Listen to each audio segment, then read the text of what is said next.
Alright guys, welcome back. Sir इन स्वे mechanism दोनों मूवमेंट क्लॉकवाइज कैसे लिए इन द लोअर मेंबर, ये समझ नहीं आया। वही भाई, नहीं एक बार में नहीं देखोगे डायग्राम तो नहीं पता चलेगा। तुम्हारे सामने साथ के साथ ड्रॉ किया है, ठीक है। अब इसी को 10 बार देखते रहोगे तब भी नहीं पता चलेगा कैसे आया क्या आया। सारी कहानी यहाँ से शुरुआत होती है। ये बीम मैकेनिज्म है, जब से प्लास्टिक एनालिसिस पढ़ रहे हैं यही बीम मैकेनिज्म बनाया है। बिल्कुल फिक्स बीम से कंपेयर करो, यही का यही एग्जाम्पल दिया था, ठीक है। साफ साफ सी बात है, रोटेशंस क्लॉकवाइज एंटी क्लॉकवाइज हैं, इनके अगेंस्ट ये हमारे पास मोमेंट आ गया क्लॉकवाइज और ये वाला आ गया एंटी क्लॉकवाइज। तो बी पे एंटी क्लॉकवाइज है, सी पे क्लॉकवाइज है। फिर स्वे मैकेनिज्म हमने स्टार्ट किया है कॉलम से। तो कॉलम इस तरीके से हमारे पास बेंड हुआ है, ठीक है ना। तो ये जो रोटेशंस दिख रही हैं आपको कैसी हैं, ये क्लॉकवाइज रोटेशंस आई हैं दोनों। इस तरीके से गया है कॉलम इस डायरेक्शन में, ठीक है। तो ये क्लॉकवाइज रोटेशन है, तो दोनों तरफ एंटी क्लॉकवाइज मूवमेंट आया है। तो ये कॉलम में है तो बीम में जस्ट ऑपोजिट हो गया, क्लॉकवाइज क्लॉकवाइज। तो जब आप सुपर इम्पोज करेंगे, बी पे एंटी क्लॉकवाइज क्लॉकवाइज कैंसिल हो जाएगा, सी पे क्लॉकवाइज क्लॉकवाइज ऐड हो जाएगा। सिंपल एज दैट, ठीक है। तुम डाउट लिखते लिखते कंफ्यूज हो रहे हो कि लिखना क्या है, clockwise anti clockwise. Why at C bending effect is high. बेटा क्लॉकवाइज क्लॉकवाइज ऐड हो गए, एंटी क्लॉकवाइज क्लॉकवाइज कैंसिल हो गए, तो सी वाला इफेक्ट हाई है। चलिए तो फ्रेम के कुछ क्वेश्चंस कर लेते हैं। So in the conventional we have some questions, इन्हें प्रैक्टिस करते हैं। Find the collapse load for the total frame shown. तो ये ESE का ही क्वेश्चन है और ये 20 मार्क्स में पूछा जाता है, ठीक है। सो कोलैप्स लोड निकालिए फॉर द फ्रेम शोन।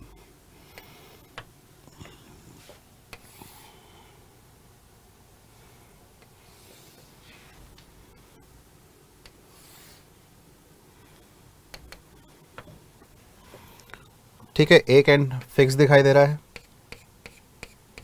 और एक एंड हिंज्ड दिखाई दे रहा है। Here we have a central point load W. Here we have a point load W. And the points are A, B, C, D and E. Capacities लिख लीजिए। Through out MP मेरे को constant दिखाई दे रहा है, no change in MP। For the beam column हर जगह कितना है, MP कांस्टेंट है। स्पैन की बात करते हैं तो कॉलम्स की हाइट है L/2 और बीम का स्पैन है L और सेंट्रल पॉइंट लोड है तो L/2 आ गया। चलिए चलिए ठीक है, तो इसका कोलैप्स लोड हमें निकालना है। ये क्वेश्चन है, डिटरमाइन कोलैप्स लोड।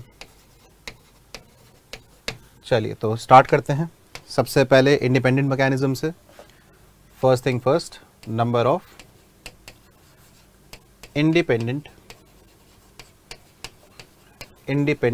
मैकेनिज्म्स। कौन कौन सा मैकेनिज्म हमें कंसिडर करना है। So first thing is location where plastic hinges are possible. तो प्लास्टिक हिंज कहाँ बन सकता है, फिक्स्ड एंड पे, ए पे बन सकता है। रिजिड जॉइंट्स मतलब बी और डी, और पॉइंट लोड के नीचे मतलब सी। तो 4 पॉइंट्स पे प्लास्टिक हिंज बन सकता है। ये हिंजेड सपोर्ट एंड है, यहाँ मोमेंट नहीं आता, यहाँ प्लास्टिक हिंज नहीं बनेगा। So the possible locations are 4। DS की बात करें तो 3C - R लगाते हैं, एक कट काफ़ी है, ठीक है। और रिस्ट्रेन की बात करें तो कट लगाने के बाद ये पार्ट तो फिक्स्ड है, इसे फिक्स बनाना पड़ेगा। एक मोमेंट वाला रिस्ट्रेन यहाँ पे चाहिए, तो एक रिस्ट्रेन चाहिए होगा। So 3 - 1 2। So number of independent mechanisms would be equal to M - DS। So M is 4 - 2 equals to 2। तो 2 यहाँ पे इंडिपेंडेंट मैकेनिज्म बनेंगे माय डियर। पहला मैकेनिज्म कौन सा हो जाएगा, beam mechanism. Beam mechanism of BD। तो जब BD हम कंसिडर करेंगे, it will look like this.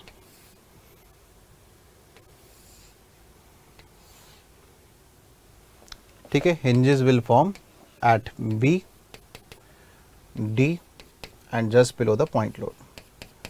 So the same mechanism will form जो हमारा fixed beam with central point load में बनता है, बिल्कुल सेम मैकेनिज्म बनेगा। ठीक है, तो स्टैंडर्ड रिजल्ट है, आपको पता है कितना आता है, सॉल्व करने की जरूरत नहीं है।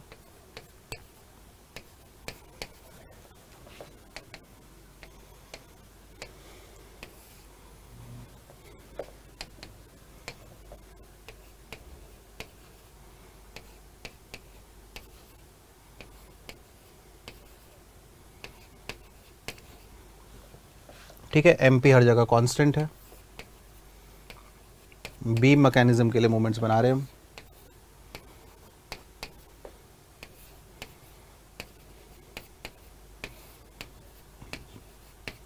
सो वी ऑलरेडी नो कि इसका कैलकुलेशन करने के बाद कोलैप्स लोड कितना आता है।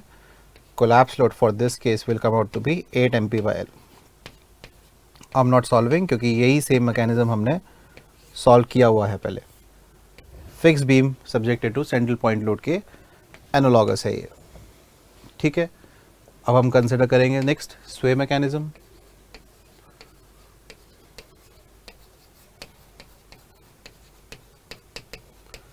So in the sway mechanism it will fall down like this.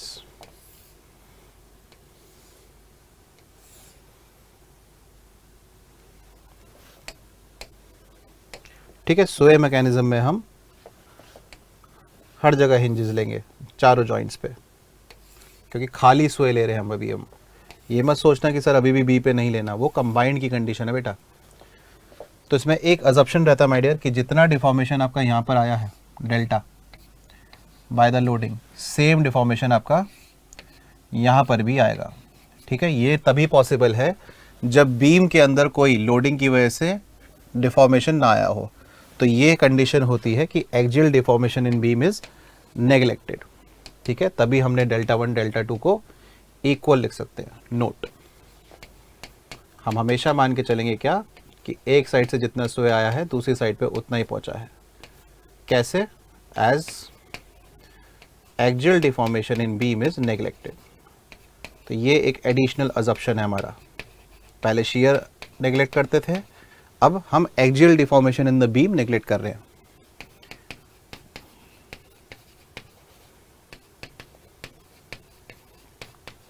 चलिए, ठीक है, रोटेशंस दिखाएंगे। तो ये स्पैन कितना है L/2। तो हमने पहले देखा हुआ है L/2 और L/2 और डेल्टा कितना एंगल बनाते हैं? थीटा। तो ये भी थीटा हो गया, ये भी थीटा हो जाएगा, ये भी थीटा के बराबर आ जाएगा। ठीक है, प्लास्टिक हिंजेस फिक्स्ड एंड पे लेना है, रिजिड जॉइंट्स पे लेना है, और ये आपका हिंज्ड एंड है तो यहाँ पे हम नहीं लेंगे। चलिए MP बना दीजिए। So this is MP, this will be also MP, this will be also MP। Columns में कैसे आते हैं? Counter clockwise. Now apply the external work done, external work balanced by internal work। तो external work के लिए यहाँ load लगा हुआ है W, so it would be W into delta equals MP theta plus MP theta plus MP theta. ठीक है, तीन जगह से आएगा, and delta values again L/2 theta. So W into L/2 theta, this is equal to 1 2 3 MP theta. So theta got cancelled, the value of collapse load will come out to be 6 MP/L। तो beam mechanism से ज़्यादा आसान क्या है इसके अंदर? स्वे mechanism. स्वे होना ही जल्दी प्रेफर करेगा। तो यही दो इंडिपेंडेंट मैकेनिज्म सबसे पहले चेक करने हैं। हो सकता है एग्जाम में खाली यही चेक करने को बोल दे कि इंडिपेंडेंट मैकेनिज्म के बेस पे आंसर बता दीजिए, बट अगर कंप्लीट कन्वेंशनल क्वेश्चन है ES एग्जाम में तो हमें कंबाइंड मैकेनिज्म भी देखना पड़ेगा। ठीक है, तो ये आ गया हमारे पास बीम मैकेनिज्म एंड स्वे मैकेनिज्म। इसमें कोई डाउट है तो बताइए।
सर आसान तो है, बस स्टेप याद रखने पड़ेंगे बेटा, पूरी सिविल इंजीनियरिंग ऐसी है।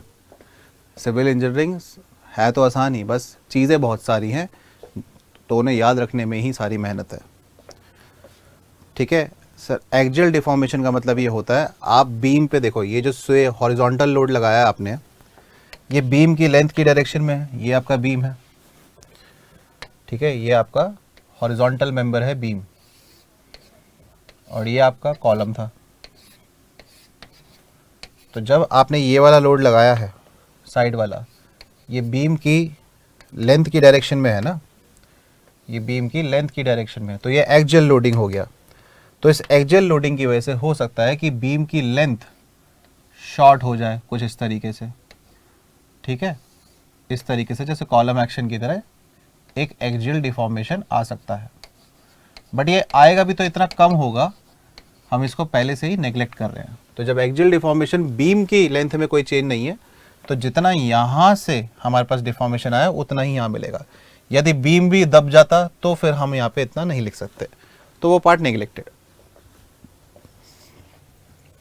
ठीक है, ये आपका नोट वाला पॉइंट है कि बीम की लेंथ में कोई चेंज नहीं आ रहा, क्योंकि बीम के लिए जो आपका हॉरिजॉन्टल लोड है वो एक एक्सियल लोड की तरह है। तो एक्सियल लोड एक्सियल डिफॉर्मेशन लेके आएगी, बीम की लेंथ चेंज करेगी। ठीक है ना, तो वो हम कंसिडर यहाँ पे नहीं करते, क्योंकि उसका इफेक्ट बहुत ही कम होता है। सर कंबाइंड केस में ऑलरेडी गिवन होगा कि ये कंबाइंड केस है। मतलब अगर कुछ भी नहीं बोलता, कि आपको बस बोलता कोलैप्स लोड निकाल के दो, तो दो इंडिपेंडेंट मैकेनिज्म है, तो अपने आप कंबाइंड मैकेनिज्म बन गया। बट एमसीक्यूज में, ऑब्जेक्टिव्स में क्वेश्चन छोटा रखना होता है, तो वो बोल देता है कभी कभी कि कौन सा मैकेनिज्म कंसिडर करना है, और उसी के बेस पे आंसर बताना है। सर एग्जाम में W का वैल्यू डायरेक्ट पुट्स कर सकते हैं, डिराइव करना होगा। बेटा अगर स्टैंडर्ड केस दिख रहा है तो डायरेक्ट ले लो, अगर लग रहा है कि कुछ चेंजेस हैं, एमपी वेमपी बदल देता हो यहाँ पे, इसका एमपी अलग उसका एमपी अलग, तो फिर डिराइव करना पड़ता। तो आपको दोनों काम आने चाहिए। चलिए बढ़ते हैं आगे कंबाइंड मैकेनिज्म की तरफ। अब जैसे कि एक बीम है, एक स्वे है, तो हमें कंबाइंड मैकेनिज्म भी चेक करना चाहिए। ठीक है, कंबाइंड मैकेनिज्म चेक करेंगे तो इसमें दोनों ही बनाने पड़ेंगे। ठीक है, इस तरीके से फॉल डाउन है, लाइक दिस। तो हिंजेस कहाँ पर लेने हैं? फिक्स्ड एंड पे। ठीक है, बी पे नहीं लेना, बताया हुआ है पॉइंट लोड के नीचे, और सी पे बनेगा पक्का, ये नहीं बनेगा। 3 हिंजेस आपको चाहिए। ठीक है, इसका डीएस कितना आया था? डीएस इसका शायद 2 आया था, तो 2 + 1 3, number of complete hinges required for collapse is 3। So plastic hinge,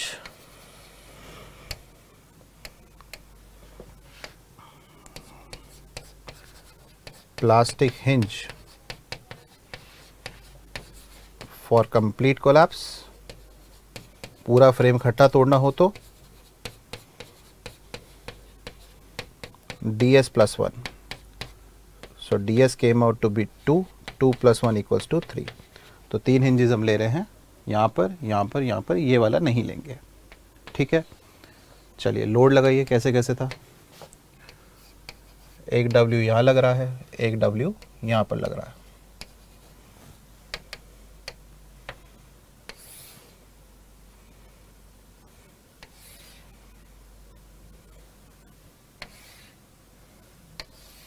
ठीक है, इस तरीके से आ गया।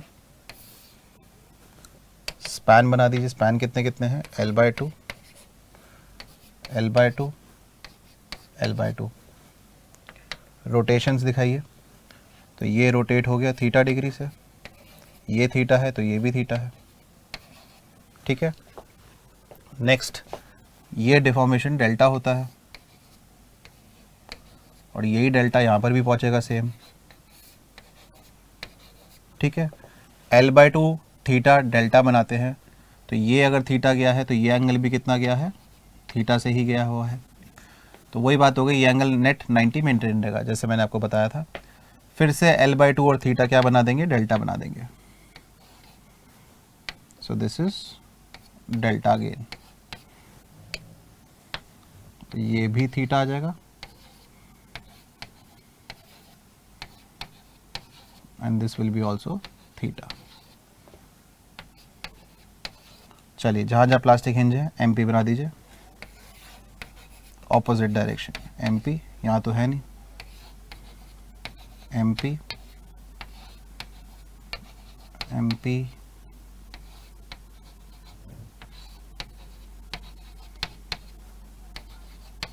ठीक है, यहाँ पर हम दिखाएंगे। बाकी डेल्टा की वैल्यू सेम आने वाली है, delta is equal to L/2 theta. चलिए, ना external work balance by internal work. External work कितना कितना आ गया, यहाँ से आ गया W प्लस डेल्टा हॉरिजॉन्टल से, वर्टिकल से कितना आ गया W डॉट डेल्टा, और इंटरनल वर्क डन सबसे पहले फिक्स सपोर्ट से MP थीटा, फिर बिलो द पॉइंट लोड वाले से MP थीटा प्लस थीटा, ये जो C जॉइंट था या फिर यहाँ पे ABCD लिया हुआ था, D जॉइंट से भी कितना आ जाएगा MP थीटा प्लस थीटा, और रेस्ट वो हिंजेड वाला पॉइंट है वहाँ से नहीं आएगा। So twice W delta, delta is L/2 theta equals 2 2 4 5 MP theta. So theta got cancelled, this is also cancelled, so the value of collapse load from this mechanism is coming out to be 5 MP/L। तो अब सारे cases compare कर लीजिए, यहाँ से 5 MP/L आया, ये इससे पहले 6 MP/L आया था, उससे पहले 8 MP/L आया था, तो फाइनल कोलैप्स लोड कितना हो गया, कंबाइंड मैकेनिज्म वाला ठीक हो गया। देयरफॉर ट्रू कोलैप्स लोड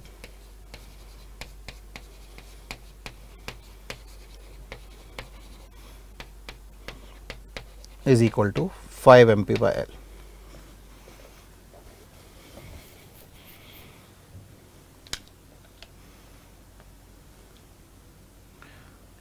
ठीक है, मैं वही कह रहा हूँ, अगर आपको लग रहा है कि सर डायरेक्ट वैल्यू जो आपने लिख दिया है वो ऐसे लिख सकते हैं, अगर हूबहू स्टैंडर्ड केस जैसा ही दिख रहा हो तो आप लिख सकते हैं। ठीक है, वही मैकेनिज्म, वही हिंजेस, वही MP कांस्टेंट, वैसी ही लोडिंग, तो आप लिख सकते हैं, वो सब डिराइव मत करिएगा। बट अगर उसने कल को आधे पार्ट में कुछ MP, आधे पार्ट में कुछ और MP नॉन प्रिज्मेटिक बीम दे देता है, फिर बेटा डिराइव करना पड़ेगा।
Sir it's too easy sir, thank you for the concept.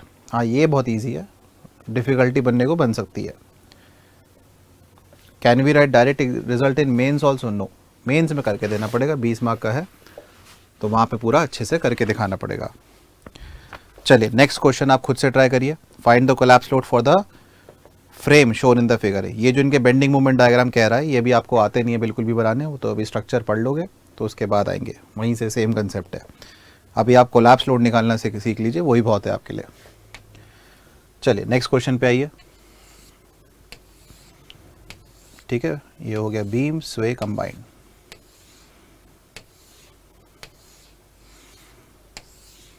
सिर्फ कोलैप्स लोड निकालिए आप फॉर द नेक्स्ट फ्रेम।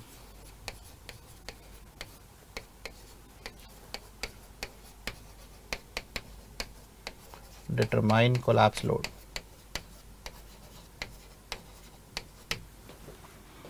तो देखिए अब की बार जो फ्रेम दिया है, लेंथ इनकी बराबर नहीं है।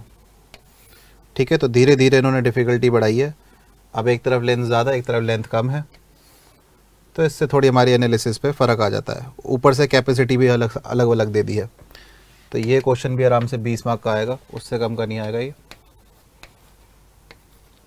ठीक है, देखिए कैसे करते हैं। फिर कंसेप्ट सब वही है, लेकिन अब कॉशियस रहने की और ज़रूरत है, क्योंकि लेंथ ऊंची नीची कर दी है, लोड भी बिल्कुल बीचों बीच नहीं रखा है, यहाँ रख दिया इसने लोड।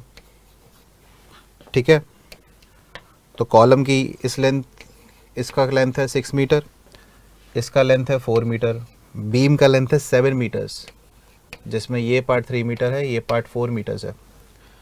फिर ऊपर से लोडिंग यहाँ W है, यहाँ कितनी लगा रहा है, W/2। ठीक है, और कैपेसिटी का भी ध्यान देना पड़ेगा। क्यों, यहाँ कैपेसिटी बोल रहा है कॉलम की 2 MP, बीम की कैपेसिटी भी 2 MP, और इस वाले कॉलम की कैपेसिटी है 1.5 MP। तो नॉन प्रिज्मेटिक और नॉन इसे मतलब इसेंट्रिसिटी भी है लोड में, तो थोड़ा सा कॉशियस होगा। सर ये क्वेश्चन गेट में आते हैं? नहीं, गेट में ये क्वेश्चन नहीं आते। गेट में सिर्फ आपके बीम्स वाले क्वेश्चन आते हैं या थ्योरी के क्वेश्चन बनते हैं जो हमने पढ़ी है। गेट में फ्रेम नहीं दिखता अभी तक। सर स्वे मैकेनिज्म में एक्सटर्नल वर्क डन 2 टाइम्स क्यों नहीं लिया? सर बेटा उसमें खाली स्वे वाली लोडिंग, हॉरिजॉन्टल वाली लोडिंग की वजह से तो आएगा। अच्छा आप ये कह रहे हैं ये डेल्टा और वो डेल्टा? नहीं नहीं नहीं नहीं, खाली जो उसी लोड के नीचे जो डिस्प्लेसमेंट है, एक फोर्स और एक डिस्प्लेसमेंट, उसने 2 डिस्प्लेसमेंट मत गिनी है उसको, वो नेट आपकी जो रिलेटिव प्रीवियस पोजीशन से डिस्प्लेसमेंट है डेल्टा ही है, 2 डेल्टा नहीं है। सर स्वे beam and combined DS+1 plastic hinge calculate करेंगे? DS+1 आपको कंबाइंड में करना है। DS+1 बीम और स्वे में ज़रूरत नहीं है आपको, कंबाइंड में DS+1 देखना है आपको।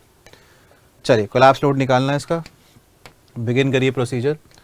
सबसे पहले इंडिपेंडेंट मैकेनिज्म वही आ जाएंगे आई गेस जो पहले आए थे, independent mechanism. This will be our first step. तो पॉसिबल लोकेशन ऑफ हिंजेस कितनी हो गई, नामकरण कर दीजिए इनका, A B C D E। हाँ जी, पॉसिबल लोकेशन कौन सी हो गई, A और D, B और C और E भी होगी। तो 5 तो पॉसिबल लोकेशन हिंजेस की साफ साफ दिखाई दे रही है।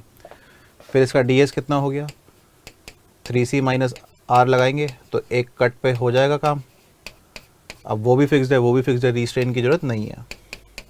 तो 3 इसका DS है। तो number of independent mechanism would be equal to M - DS 5 - 3 equals to 2। तो वही एक बीम मैकेनिज्म बनेगा और एक हमारे पास क्या बनेगा, स्वे मैकेनिज्म बनेगा।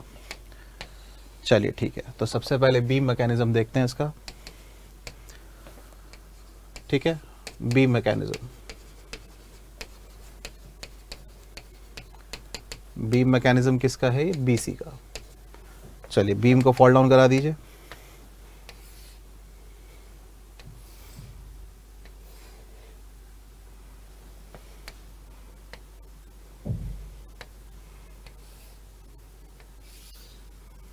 That is how the beam will break down, forming hinge at B, forming hinge at C, forming hinge at E.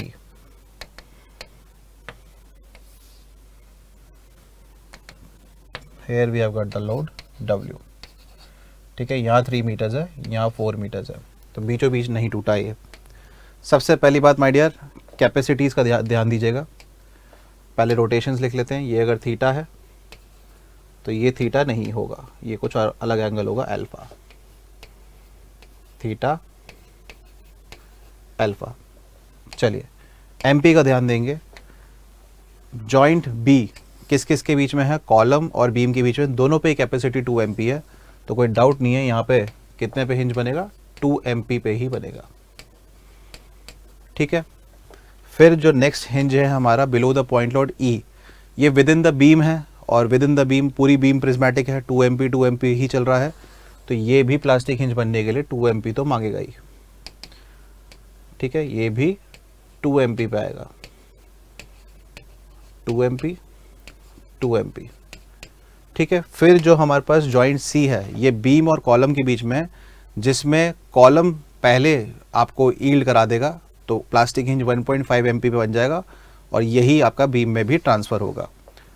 तो माय डियर वीकर वाला रखना है, आपको बताया हुआ है। यहाँ पे फिर आप कितना लोगे, 1.5 MP लोगे। तो बस इन्हीं चीज़ों का आपको ध्यान रखना है कि जहाँ भी क्रॉस सेक्शन चेंज होगा वहाँ पे मिनिमम वाला ही लेना है। रेस्ट दिस इज डेल्टा, ठीक है, डेल्टा 1 बोल दीजिए इसे। तो कंपैटिबिलिटी कंडीशन पहले निकाल लीजिए। डेल्टा 1 किसके बराबर है, डेल्टा 1 3 थीटा के बराबर है। Also it is equal to 4 times alpha, ऐसा लिख सकते हैं। चलिए अब external work balance by internal work. External work कितना आ गया, W into delta 1। Internal work 2 MP theta plus 2 MP theta plus alpha plus 1.5 MP alpha, ठीक है। This will be the equation. सब कुछ थीटा में रख दिया या फिर अल्फा में रख दो, मर्जी है। तो डेल्टा रख दिया हमने 3 टाइम्स थीटा, ये हो जाएगा 2 और 2 4 MP थीटा, ठीक है। बचेगा कितना, 2 plus 1.5 that is 3.5 MP alpha. और अल्फा की वैल्यू कितनी लिखी जा सकती है, 3/4 ऑफ थीटा। तो इसको सॉल्व करेंगे, पूरा थीटा कैंसिल हो जाएगा। कोलैप्स लोड देख लीजिए कितना आ जाएगा हमारे पास। So W would be equal to how much, solve करिए इसे।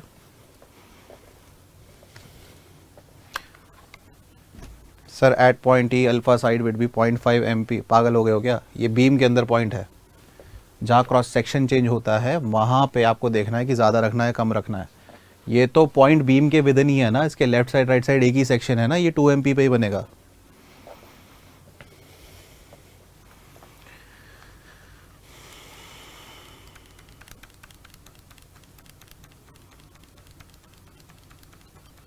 ठीक है, चलिए देखिए कितना हो गया, 3/4 into 3.5 plus 4 divide by 3।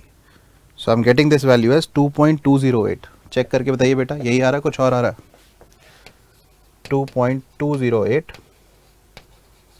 MP/L।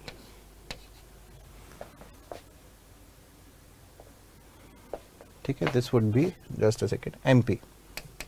हाँ MP आएगा, L तो हमने वैल्यू रखी दी है।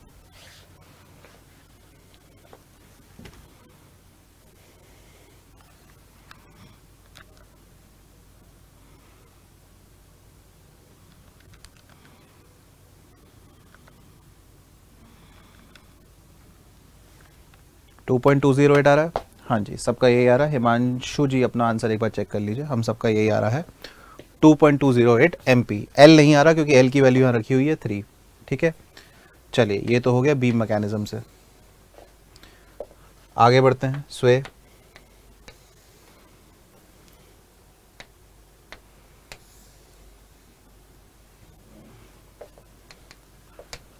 So third is sway mechanism।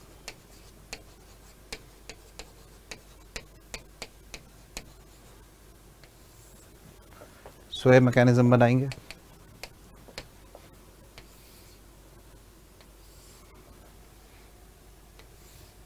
ठीक है। लेंथ बराबर नहीं है, ध्यान दीजिएगा।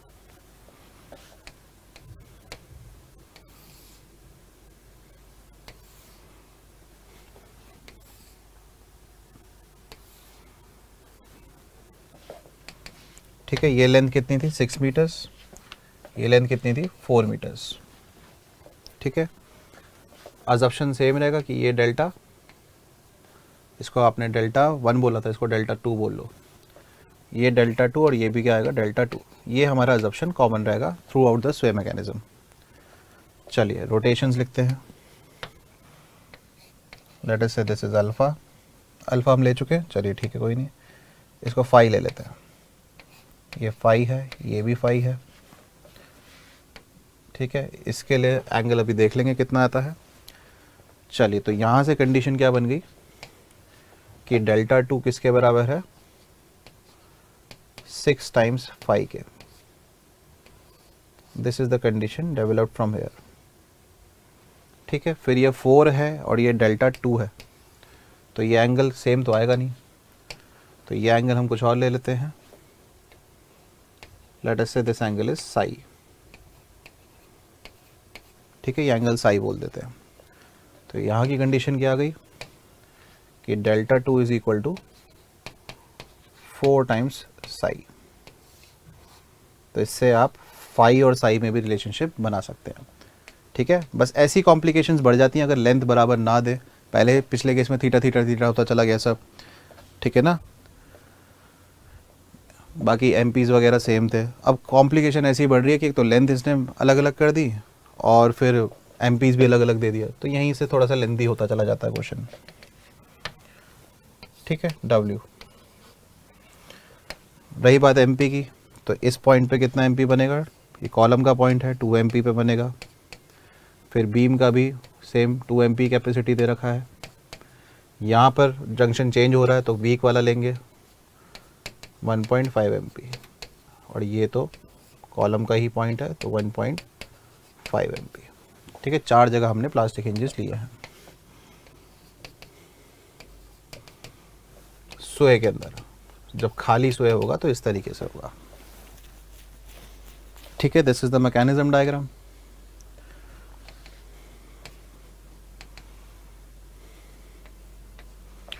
Now external work done balance by internal work done.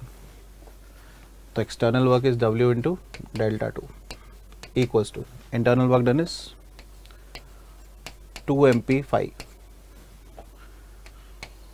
then again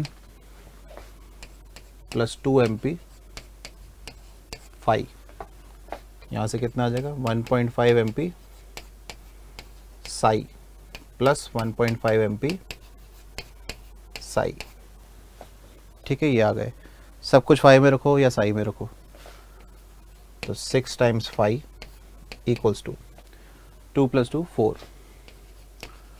4 MP phi, 1.5 3 MP psi. Psi can be written as 6/4 of phi.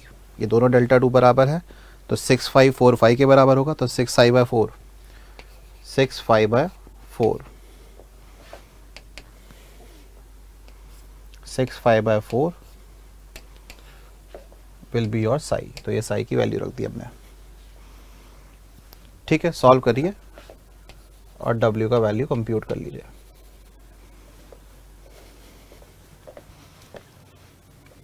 Sir if MP is not constant then we can not find from standard formula. फिर आप standard formula मत लगाइएगा अगर MP constant नहीं है तो। W/2 है loading, just a second, हाँ जी ये W/2 है, ध्यान दीजिएगा my dear, this is W/2, तो इसे W/2 कर दीजिए, ठीक है। ध्यान दीजिएगा W/2 है, so this would be equal to 6/4 into 3 plus 4 into 2 by 6. So the value that I am getting is 2.83. Check करिए, 2.833 MP. Please check whether you are getting the same value or not.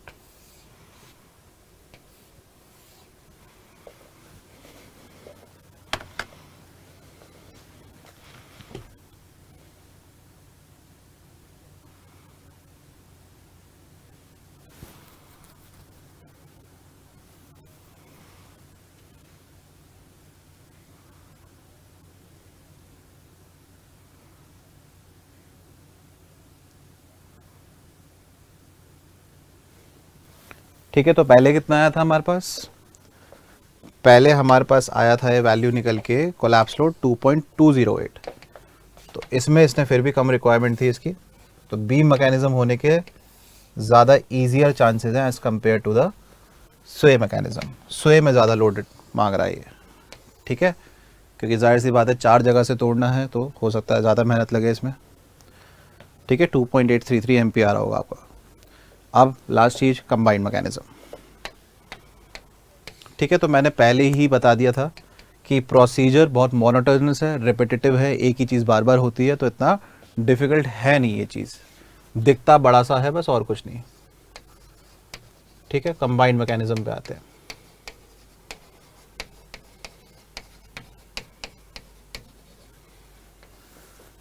ठीक है, अगर ये इसके mains में दिख गया तो 20 मार्क लेके ही आइएगा, छोड़ना नहीं है।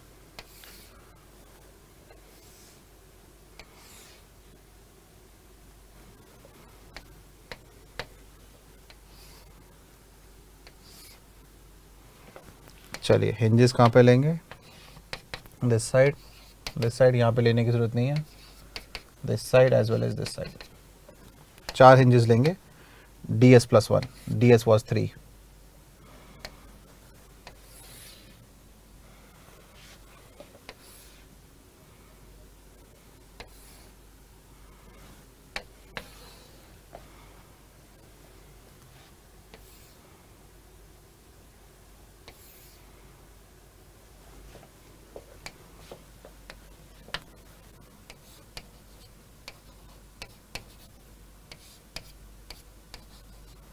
ठीक है, कितना लिया था हमने? Δ2 लिया था ये। This we have taken Δ1। ठीक है, एंगल्स रखते हैं। This we have taken as 5, this was also 5, this was also Δ2। ठीक है, 6 मीटर था, ये 4 मीटर था। जस्ट अ सेकेंड, लोडिंग जो है हमारे पास वो सेंट्रल नहीं थी।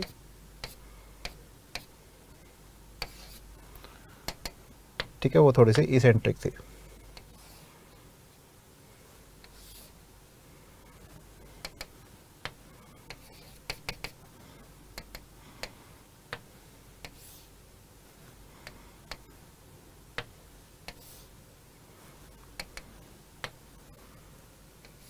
This we have taken as Δ1। ठीक है, इस तरीके से हमने लिए थे।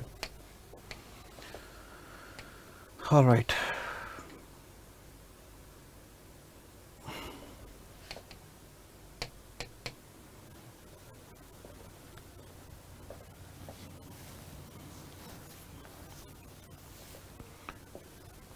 ठीक है, this was 3 meters, this is 4 meters।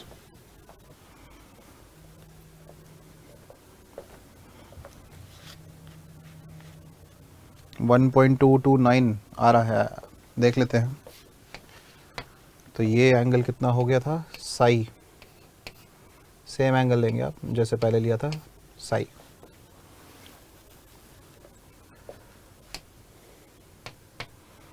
ठीक है, और ये वाला एंगल आपने पहले कितना दिखाया था? थीटा से। ठीक है, तो ये इसी के बराबर है। अगर ये 90 डिग्री पे लेते हैं इसको, तो ये भी 5 हो गया। इसको फिर आप डिराइव कर ही लेंगे।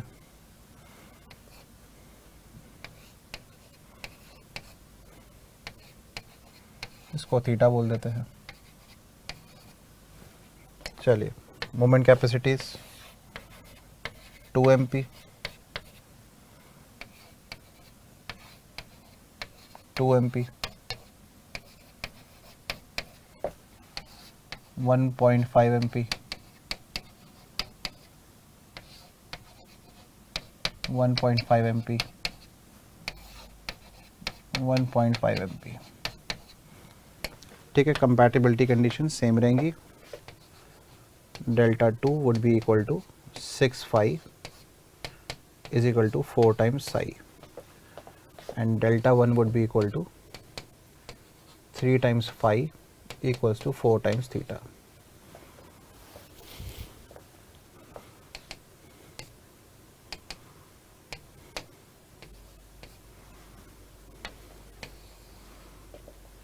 So now we will apply the external work, balanced by internal. So W into Δ1 plus W by 2 into Δ2 equals to 2 MP phi from the fixed end plus 2 MP theta plus phi। ठीक है, ये कहाँ से आ गया? Below the point load से, plus 1.5 MP theta plus psi and 1.5 MP।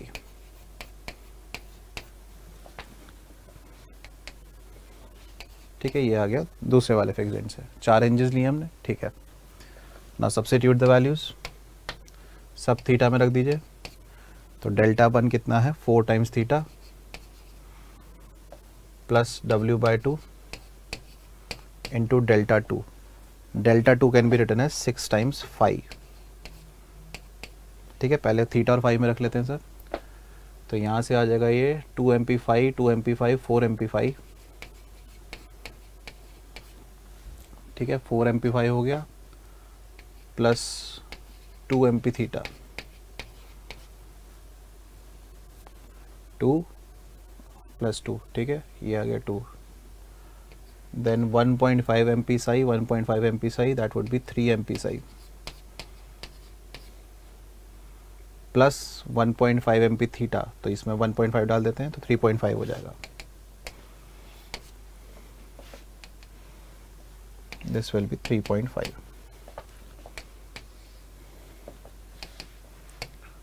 W into 4 theta plus W/2। ठीक है, थीटा को ही कन्वर्ट कर लेते हैं, काम करते हैं साई में, सब कुछ साई में ही चल रहा है। So this is 3W psi plus W into 4 into theta. Theta को कितना लिख सकते हैं हम, theta can be written as 3/4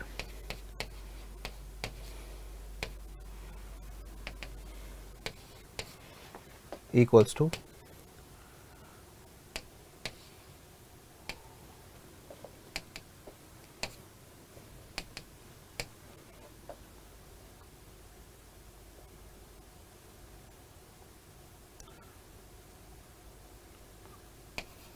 ठीक है, equals to 4 MP theta, 4 MP phi plus 3.5 MP theta again can be written as 3/4 phi plus 3 MP psi. Psi can be written as how much, psi can be written as 6/4 phi. ठीक है, तो सब phi में ही है। ठीक है,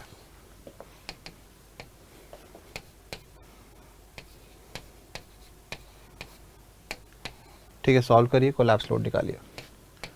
तो वही है, जितने ज़्यादा वेरिएशंस डालेंगे उतना कॉम्प्लिकेटेड होता चला जाएगा।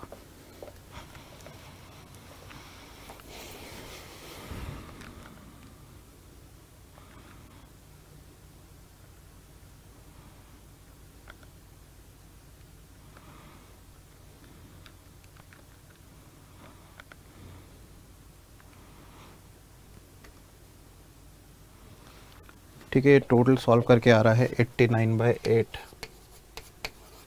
ठीक है, और वो कितना आ रहा है, 4 से 4 कट गया, 3 + 3 6।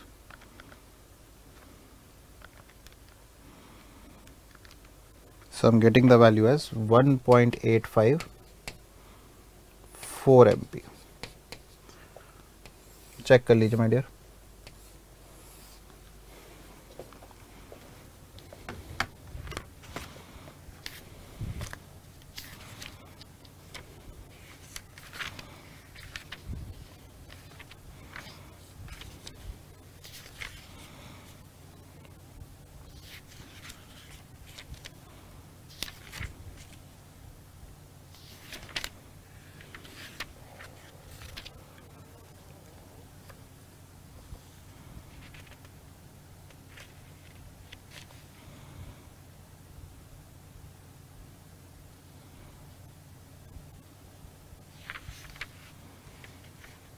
टू 2.125 आ रहा है।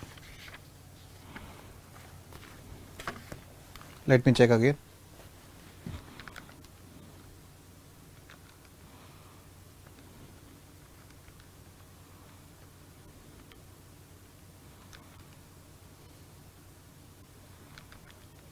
मेरे हिसाब से तो यही आ रहा है 1.85। 1.854 ही आ रहा है। चेक करिए अपनी कैलकुलेशंस। तो जब प्रैक्टिस करेंगे तो कैलकुलेशंस का ध्यान देंगे माय डियर, क्योंकि जितना ज़्यादा वो कॉम्प्लिकेट करेगा चीज़ों को उतना ज़्यादा मिस्टेक होने के चांसेस बढ़ जाते हैं। ठीक है, इजी क्वेश्चन दे दिया हो तो सब हर कोई बना लेगा, बट 20 मार्क में देगा तो आपको वर्स्ट के लिए तैयार रहना है। हाँ जी बेटा, 90 डिग्री एंगल मेंटेन मान के चलिएगा वहाँ पे बी और सी पे, जहाँ पे आपका बी जॉइंट है।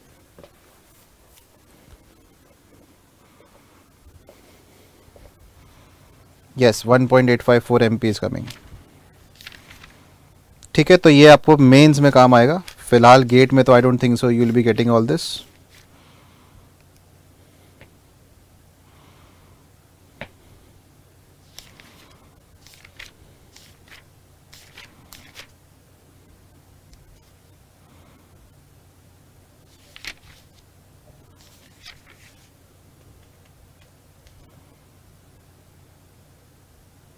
सेकेंड लास्ट स्टेप में 6-5 ही रहेगा।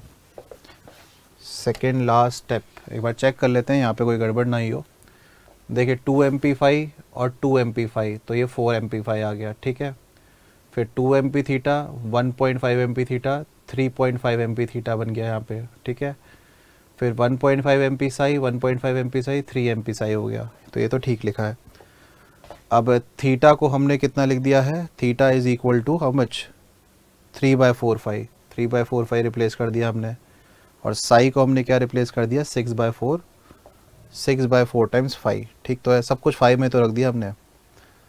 तो इसको सॉल्व करके तो वही आ रहा है। आप कहाँ पे कह रहे हैं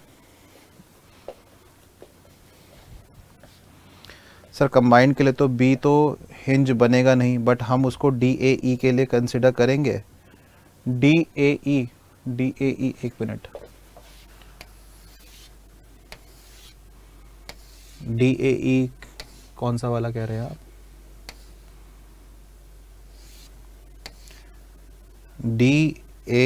DAE मतलब समझ नहीं आया मेरे को, आप क्या कहना चाह रहे हैं? आई डेंट गेट योर पॉइंट। कौन से मैकेनिज्म में DAE कह रहे हैं आप?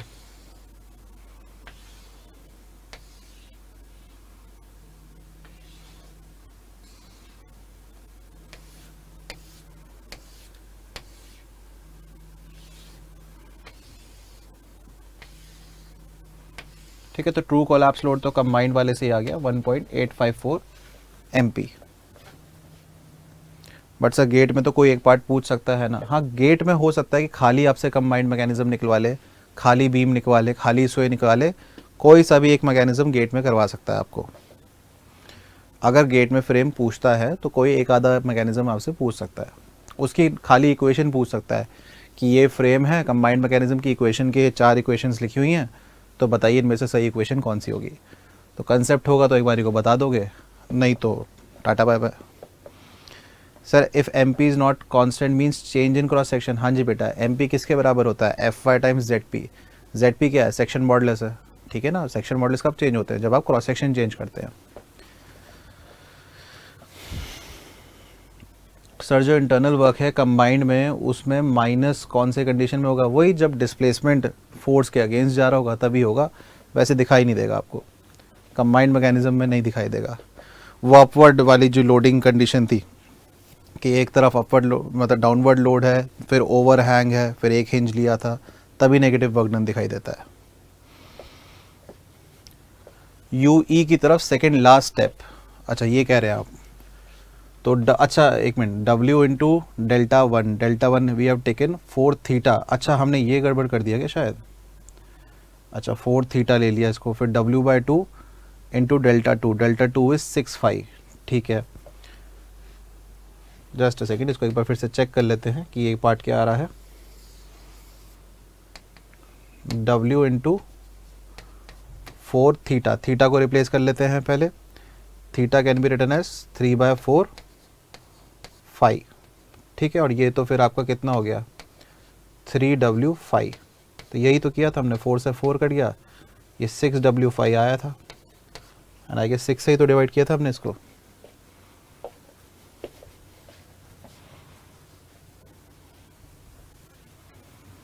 चेक कर लीजिए एक बार।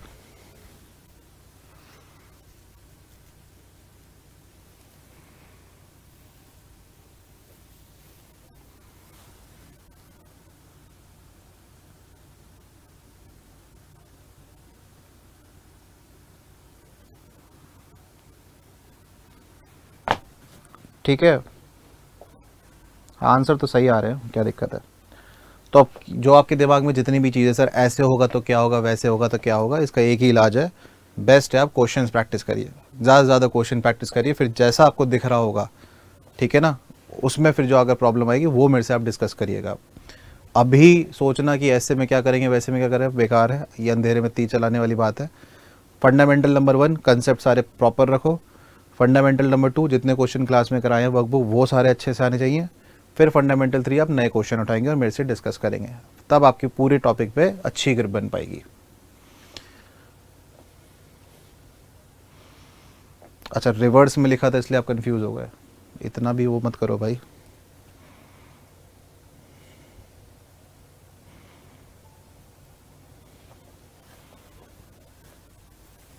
ठीक है, W/2 into 6/5 will be 3W5।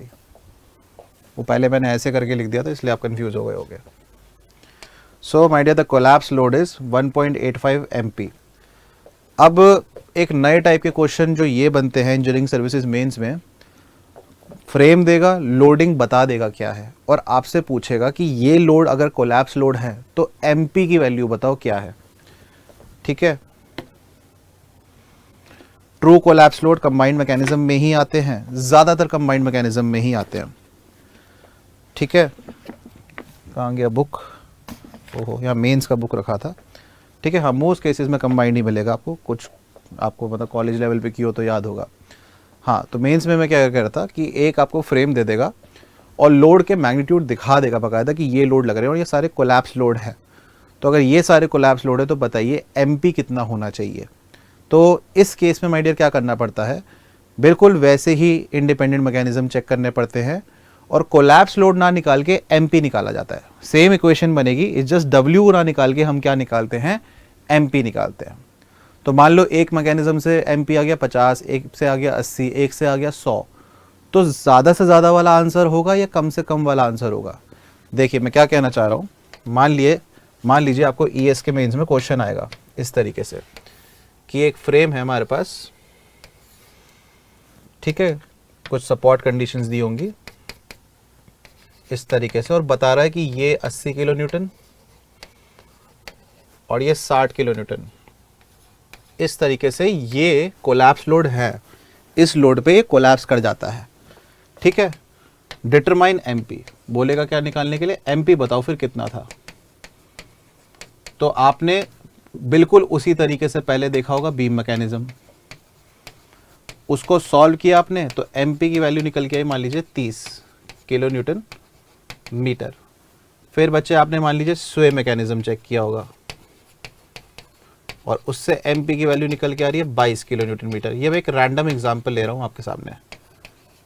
ठीक है, और आपने फिर चेक किया होगा कंबाइंड मैकेनिज्म, उससे MP की वैल्यू निकल के आ रही है मान लीजिए 50 किलो न्यूटन मीटर। तो मुझे बताइए सही आंसर कौन सा है होगा तीनों में से, सबसे कम वाला या सबसे ज्यादा वाला। अंकुश वर्मा जी, आप क्वेश्चंस प्रैक्टिस करिए, सब एंगल की कंफ्यूजन दूर हो जाएगी। अब सारा काम आपकी प्रैक्टिस के ऊपर है, कंसेप्ट अब कुछ भी नया नहीं बचा है। तो देखिए अगर ये कोलैप्स लोड है और ये डेवलप इतने इतने MP पे होते हैं, मतलब बीम मैकेनिज्म में अगर आप 30 रखते हो तो इतना ले लेता है, स्वे मैकेनिज्म में आप 22 रखते हो तो इतना ले लेता है, कंबाइंड मैकेनिज्म में इतना MP रखते हो तो ये इतना ले लेता है। ठीक है, तो माय डियर जो आपको रिक्वायरमेंट फुलफिल करनी होगी सेक्शन की वो मैक्सिमम वाले MP पे करनी होगी कि भैया मैं चाहता हूं कि अगर सारे मैकेनिज्म बने तो 50 वाला रखना पड़ेगा, क्योंकि अगर आप 30 वाला रखते हो कैपेसिटी तो बीम वाला बन जाएगा, स्वे वाला बन जाएगा, कंबाइंड का भी डेवलप नहीं हो पाएगा और क्या पता ट्रू मैकेनिज्म कंबाइंड वाला ही हो। इसी तरीके से अगर आप 50 रखते हो कैपेसिटी तो उसमें कंबाइंड भी बन सकता है, बीम भी बन सकता है, स्वे भी बन सकता है। तो आपको सारे मैकेनिज्म्स की पॉसिबिलिटी को मद्देनजर रखते हुए हमेशा सबसे ज्यादा वाला आंसर रिपोर्ट करना होगा। तो कहीं नोट में लिख लेना कि अगर हमें MP निकालने का क्वेश्चन आता है और कोलैप्स लोड दिया हुआ है, रिवर्स अगर चीज है, तो हमें उसी तरीके से प्रोसीड करते हुए जो फाइनल MP की सबसे ज्यादा वैल्यू आएगी जिस केस में, वो हमारा आंसर होगा। ठीक है, क्योंकि अगर 30 की कैपेसिटी रख दी तो my dear combined mechanism develop नहीं हो पाएगा। तो 50 रखेंगे तो ये भी हो सकता है डेवलप, ये भी हो सकता है, ये भी हो सकता है। ठीक है, लिखेंगे क्लास में एक चीज, if in questions collapse load is given, ये मेंस में ही आएगा। ठीक है ना, ये मेंस में आती है चीज if in a question collapse load given है, collapse load is given, if in question collapse load is given and we need to find out MP, and we need to find out MP, and we need to find out MP, then again individual mechanisms are analyzed, then again individual mechanisms are analyzed, individual mechanisms are analyzed, and the maximum value out of all the possible cases, and the maximum value of MP out of all the possible cases, then maximum value of MP out of all the possible cases, out of all the possible cases will be considered as correct value, will be considered as correct value, will be considered as correct value, will be considered as correct value. ठीक है my dear, तो यही है हमारा plastic analysis. पिछले 2-3 दिन से हम पढ़ रहे हैं। आई होप कुछ आपको समझ में आया होगा कि इस पर्टिकुलर टॉपिक में करना क्या है। ठीक है, तो क्वेश्चंस क्या बनते हैं एक बार मैं फिर से बता देता हूँ आपको। गेट लेवल से अगर बात बताऊँ तो गेट में क्वेश्चन बनता है किसी भी क्रॉस सेक्शन का प्लास्टिक सेक्शन मॉडुलस निकालना और शेप फैक्टर निकालना, और कोई सा भी बीम, नॉन प्रिज्मेटिक बीम अगर सिंगल स्पैन है या फिर अगर प्रिज्मेटिक है तो कंटिन्यूस बीम है, उसका कोलैप्स लोड निकालना। ये गेट के वन ऑफ द क्वेश्चंस हैं प्लास्टिक एनालिसिस से। इंजीनियरिंग सर्विसेज में थ्योरी बहुत इंपॉर्टेंट है। जितनी भी आपको मैंने कंडीशंस, थ्योरम्स, बेसिक डेफिनेशंस ये सब लिखवाई हैं, वो सब थ्योरी पार्ट जरूर पूछेगा एग्जाम में। और मेंस में ये आपको बड़े बड़े फ्रेम पकड़ाएगा, ये आपको नॉन प्रिज्मेटिक कंटिन्यूस बीम देगा 15-20 मार्क में, वो आपको एनालाइज करना होगा। ठीक है, तो अब सारा खेल माय डियर रिवीजन का रह गया और प्रैक्टिस का रह गया प्लास्टिक एनालिसिस में। ठीक है, और कुछ क्वेश्चन आपको शायद मिल सकते हैं जिसमें स्ट्रक्चर प्लस प्लास्टिक को कंबाइन करके बनाया होगा, मतलब स्ट्रक्चरल एनालिसिस के भी कंसेप्ट होंगे और प्लास्टिक एनालिसिस के भी कंसेप्ट होंगे। तो ऐसे कंसेप्ट हमारे वर्कबुक में हैं, हम एक आध क्वेश्चन ट्राई करके देख लेते हैं।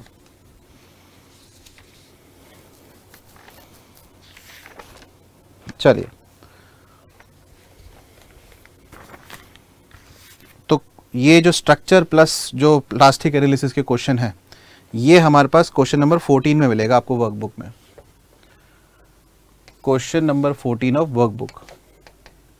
किसी से बना है क्वेश्चन, ट्राई किया था? नहीं किया था तो चलो आप ट्राई कीजिए। तो इस क्वेश्चन में एक फ्रेम है हमारे पास, बोथ एंड हिंज्ड है। बच्चा अगर इस तरीके से सपोर्ट बनाए वो, ठीक है, दोनों तरफ फिक्स दिख रहा है, लेकिन उसके ऊपर अगर ऐसा डॉट बना देता है अगर वो, तो वो डॉट का मतलब है क्या है, ये एक्चुअली में fixed support with allowed rotation, मतलब कि ये हिंज्ड सपोर्ट है कि रिएक्शन देगा खाली फोर्स की, रोटेशन ये अलाउ कर देता है। ठीक है, तो ये हिंज की तरह ही मान के चलेंगे आप इसे। यहां लोड लग रहा है W,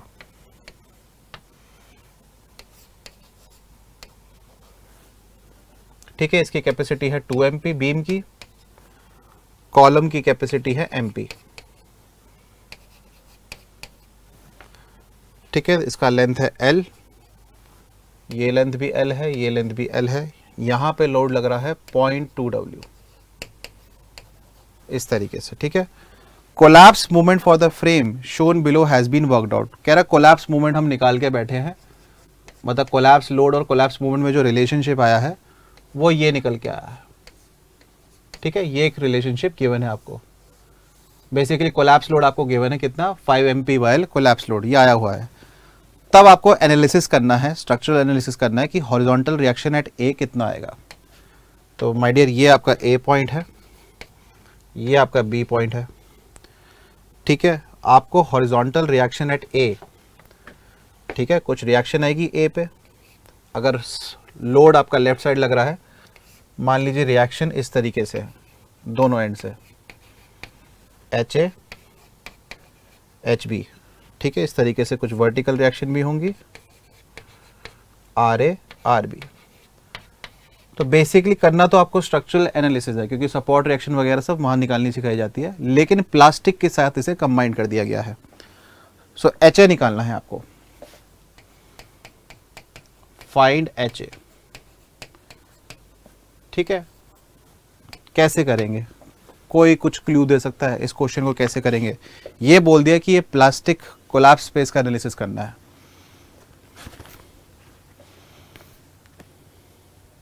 सर शॉर्ट नोट्स बनाए थे, एक पेज में बन गया कल तक का। Very good. जितनी बार लिखोगे, रिवाइज करोगे, प्रैक्टिस करोगे, उतना एब्जॉर्ब होगा आपके अंदर।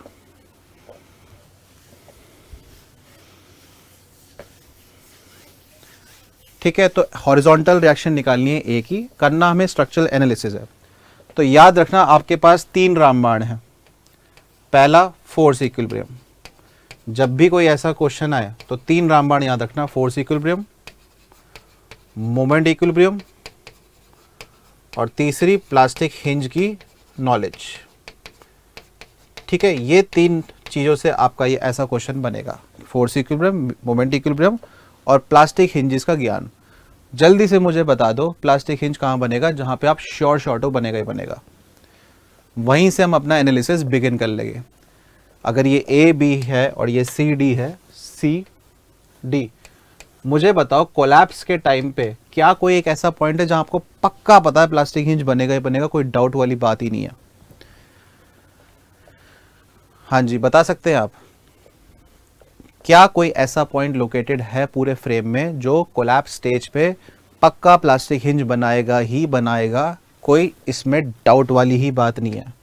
तो मैं आपको बता दूं माय डियर, हमने जब इसका एनालिसिस किया था, ये बात पक्का ही पक्का है कि फ्रेम के अंदर D पर प्लास्टिक हिंज बनना ही बनना है। इज दिस पॉइंट करेक्ट और नॉट? क्योंकि यहां पर जो इफेक्ट आएगा, मैंने बताया था, ये बीम इधर बेंड करेगी, कॉलम भी इधर बेंड करेगा, यहां इससे टूटना ही टूटना है फ्रेम, इसे कोई नहीं रोक सकता। तो यहीं से हम अपना एनालिसिस बिगिन करते हैं। कॉलम BD को अलग ले लो आप। ठीक है, कॉलम BD को अलग से ले लो आप। ठीक है, और इस पे रिएक्शंस दिखा दीजिए क्या क्या है। इस पे रिएक्शंस है HB और RB। ठीक है, कॉलम BD को हमने अलग से ले लिया है, कॉलम BD।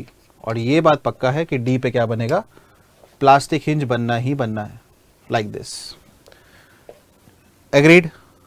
ठीक है, D पर बनना ही बनना है प्लास्टिक हिंज। ओके, देखो E के लिए मैं इसलिए नहीं कह रहा, अगर बीम मैकेनिज्म से बनता है कोलैप्स तो CED होते। मुझे ट्रू मैकेनिज्म तो पता नहीं है कौन सा बनेगा, इतना पता है कि अगर बीम टूटती तो C पे बनता, E पे बनता और D पे बनता।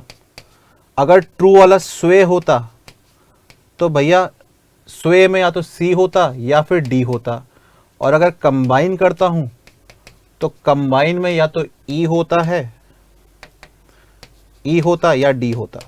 तो यहां पे C कह रहे हो, यहां पे E कह रहे हो, सब में कॉमन कौन है बताओ? सब में कॉमन कौन है? सब में कॉमन D है, तो इसलिए मैंने D को पकड़ा है। आई बात समझ में? क्योंकि मुझे नहीं पता कि ट्रू मैकेनिज्म कौन सा है, बीम वाला है, स्वे वाला है या कंबाइंड वाला है, बट इतना पता है कि कोई सा भी मैकेनिज्म हो, ये D तो पक्का फंसना ही फंसना है पिक्चर में। इसलिए हमने किसको पकड़ा, टारगेट किया, D को पकड़ा है। आई बात समझ में? ठीक है, अब मुझे बताइए D पे मूवमेंट कैसा आता है, क्लॉकवाइज या एंटी क्लॉकवाइज? हमने देखा था बीम के अंदर क्लॉकवाइज ऐड हो रहे थे, यहां कैसा था, एंटी क्लॉकवाइज था। तो यहां पे कॉलम में जो बनता है मूवमेंट वो कैसा बनता है, एंटी क्लॉकवाइज बनता है, MP। मानते नहीं मानते? आपको याद होगा इस जॉइंट पे एनालिसिस करी थी, बीम में क्लॉकवाइज और कॉलम से जो आया था वो भी क्लॉकवाइज, तो कॉलम वाला कैसा था, एंटी क्लॉकवाइज था। ठीक है, चलिए, तो इस बिहाफ पे अगर मैं अब लगा दूं, ये तो प्लास्टिक हिंज की नॉलेज हो गई, अब मोमेंट इक्वेशन लगा दूं, summation of moment at D should be equal to 0। तो एंटी क्लॉकवाइज मूवमेंट है कितना, -MP, और एक क्लॉकवाइज मूवमेंट आएगा कितना, प्लस HB इंटू L का। ये L लेंथ दे रखी है आपको, ये L लेंथ है कॉलम की, बाकी RB की वजह से कोई मूवमेंट आएगा नहीं, इक्वल्स टू 0। तो बच्चे HB किसके बराबर आ गया, HB बराबर आ गया MP बाय L के। ठीक है, और एम पी की वैल्यू हमें दे रखी है कितनी, M P was equal to W L by 5। तो जब मैं यहाँ पे वैल्यू रखूंगा एम पी की W L by 5 by L, तो डब्ल्यू बाय 5 किसकी वैल्यू आ गई, एच बी की। ठीक है, तो प्लास्टिक हिंजेस का काम हो गया, मोमेंट इक्वेशन का काम हो गया। अब पहली वाली इक्वेशन यूज करो, force equilibrium, summation of forces in X direction equal to 0, H A और एच बी मिलके किसको रोकेंगे, 0.2 डब्ल्यू को रोकेंगे। एच बी आ चुका है, तो एच ए किसके बराबर है, 0.2 डब्ल्यू माइनस एच बी के। तो 0.2 W minus H B 1/5 W, बच्चे ये भी तो क्या हुआ, 0.2 डब्ल्यू ही हुआ। तो एच ए की वैल्यू कितनी आ गई, शून्य में चला जाएगा ये। एच ए पे मतलब कोई रिएक्शन जनरेट ही नहीं होगा एट द कोलैप्स स्टेज। तो बस तीन चीजें याद रखनी है, फोर्स इक्विलिब्रियम, मोमेंट इक्विलिब्रियम, और मोमेंट इक्विलिब्रियम वहां लगाइए जहां पे आपको पता है कि प्लास्टिक हिंज बनना ही बनना है। ठीक है, तो एच ए आ जाएगा 0। So the correct option for this answer is correct option for this particular question is A option, 0 आपका आंसर आ जाना चाहिए था।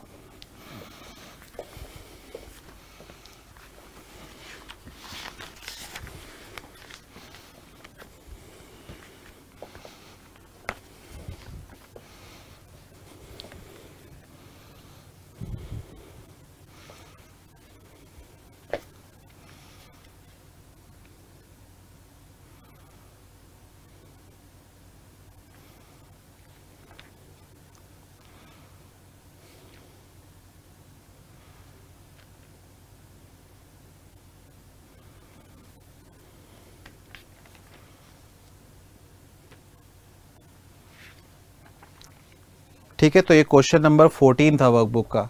ऐसे आपको एक आध क्वेश्चन और मिलेंगे, जैसे क्वेश्चन नंबर 19 है वर्कबुक में, उसको एक बार ट्राई करिए बेटा।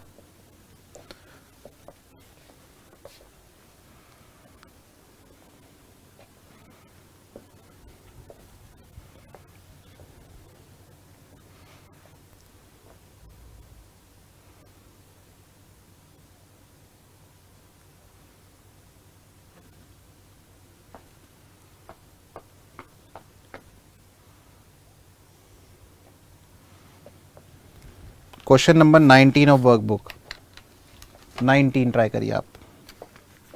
ठीक है, समझ में आ गया, इसका आंसर 0 आ रहा है। आपको शॉर्ट ये देखना है कि प्लास्टिक हिंज पक्का कहाँ बनेगा, अगर आपको ट्रू मैकेनिज्म नहीं पता। If you don't know true mechanism, आप सारे मैकेनिज्म सोचिए कौन कौन से बन सकते हैं, और उनमें से ऐसा कॉमन पॉइंट लोकेट करिए जहाँ पे पक्का पता मैकेनिज्म बनता ही बनता है, या हिंज बनता ही बनता है। चलिए, तो क्वेश्चन नंबर 19 में क्या दिया हुआ है आपको, again we have a single portal frame.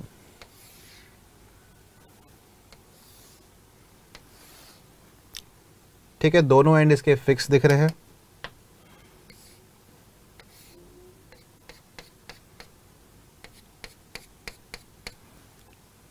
ठीक है, इसके सेंटर पे लोड लग रहा है 6p।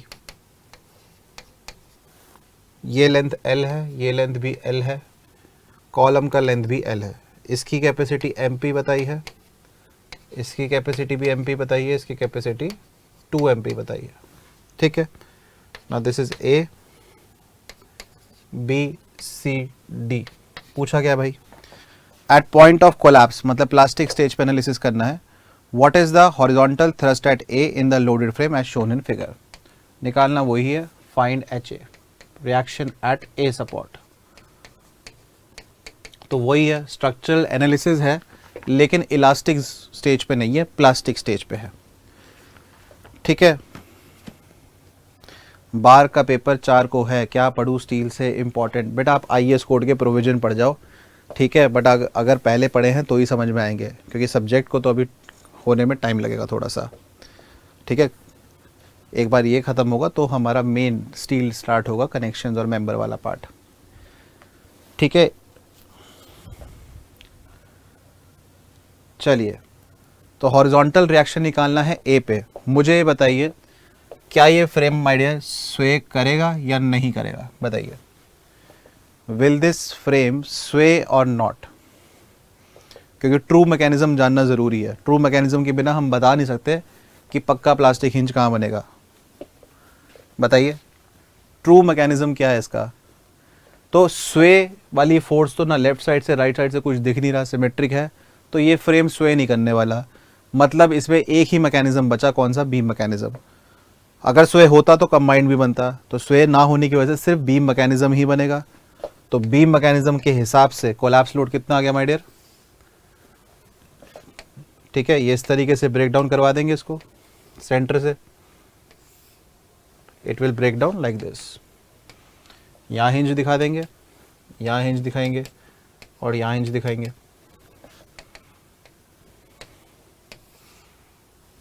ठीक है, this is 6P।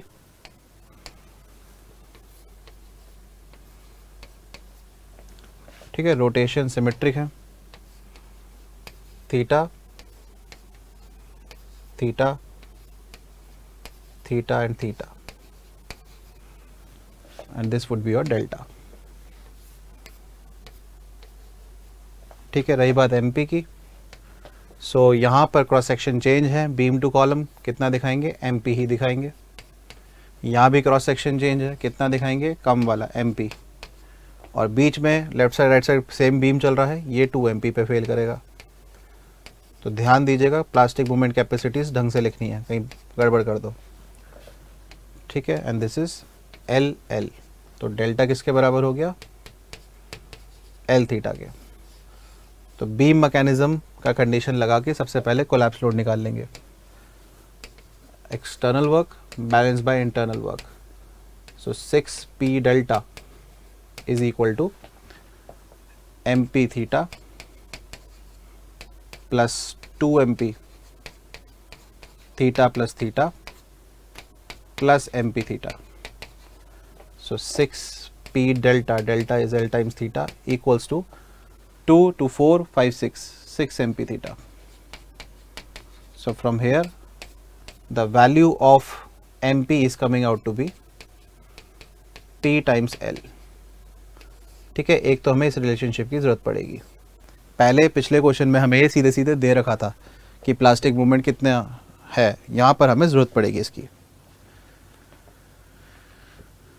But sir in question number 19, हाँ, support is fix that will not allow horizontal स्वे एट ए। तो स्वे हो कहाँ रहा है? मैंने तो बोला ही नहीं कि ये स्वे होगा।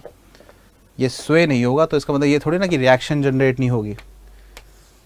ये स्वे नहीं होगा तो इसका मतलब थोड़ी ना रिएक्शन जनरेट नहीं होगी। अगर आप कॉलम बीम को दबाते हैं तो बीम को दबाने से कॉलम का तो लेटरल एक्सपेंशन होगा ना, तो ये लेटरल एक्सपेंशन कौन रोकेगा? ये horizontal reactions he रोकेंगी।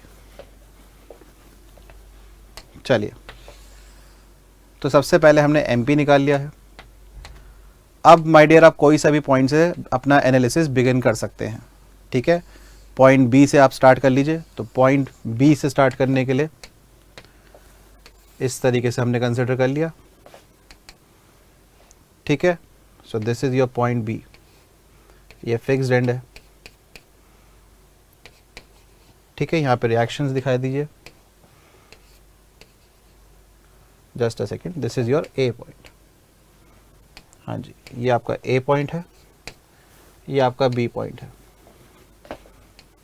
Hair you will get some reactions. क्या क्या रिएक्शंस आएंगे यहाँ पे? आर ए, एच ए, और ये फिक्स्ड होने की वजह से यहाँ पे कुछ ना कुछ मोमेंट भी आएगा। यहाँ पर प्लास्टिक हिंज बना है, यहाँ पे मोमेंट कैसा दिखाएंगे माय डियर? बीम में आपको याद होगा, बीम मैकेनिज्म से बीम में कैसा है? ये काउंटर क्लॉकवाइज है, तो यहाँ कैसा दिखाएंगे? Clockwise. Here you have a clockwise moment MP. ठीक है, लाइक दिस। अब जैसे कि स्ट्रक्चर एनालिसिस के थोड़े से फंडामेंटल की यहाँ पे जरूरत पड़ेगी माय डियर। एक फंडामेंटल है स्ट्रक्चर एनालिसिस में जो आप शायद एमडीएम मेथड में पढ़ेंगे, कि जब भी हमारे पास एक एंड पे मोमेंट लगता है और सामने वाला एंड फिक्स्ड होता है तो उसका हाफ मोमेंट यहाँ ट्रांसफर हो जाता है। मतलब कि यहाँ पे एक मोमेंट ट्रांसफर होगा इस सपोर्ट लेवल पे, हिंजेड होता तो नहीं होता। तो ए पे मोमेंट कितना आएगा? जितना आपने यहाँ मोमेंट लगाया था उसका हाफ ट्रांसफर हो जाता है, mp/2। बच्चे इसको हम बोलते हैं carry over moment. Carry over moment ये आप एमडीएम मेथड में स्ट्रक्चर में पढ़ेंगे आगे जाके। ठीक है, रिएक्शंस निकालने के काम आता है कि अगर आपके ये नियर एंड बोलते हैं हम इसको, कि यहाँ पर जो भी मूवमेंट होगा और फार एंड फिक्स्ड होता है तो उसका हाफ मूवमेंट जितना रिएक्शन यहाँ पे आ जाता है। ठीक है, तो इस बिहाफ पे अब हम एनालिसिस करते हैं। So summation of movement about B point zero, कितने कितने मूवमेंट से बताइए। एक क्लॉकवाइज लग रहा है एमपी, एक ये क्लॉकवाइज जो ट्रांसफर होके आएगा प्लस एमपी बाई टू, और ये रिएक्शन जो आएगी H A over the length L equal to zero. तो बेसिकली एच ए की वैल्यू कितनी आ गई आपके पास, ये हो गया 1 + 1/2, 3/2 एम पी बाई एल। तो H A is equal to 1.5 M P by L की वैल्यू बच्चे कितनी आई थी, पी। तो एच ए आ गया हमारे पास 1.5 एम पी। तो आंसर क्या हो जाएगा, सी ऑप्शन हो जाएगा। ठीक है, कैरी ओवर मूवमेंट वाला पार्ट शायद आपको थोड़ा अजीब लगे, but you will learn this in structure analysis. तो ये कुछ क्वेश्चन है जो स्ट्रक्चर्स के बाद ही आपको मतलब बेटर ग्रिप बनेगी, तो उनको छोड़ दीजिएगा। But shape factor, plastic section modulus and collapse load, ये वाला पार्ट आपको अभी तैयार करना ही करना है।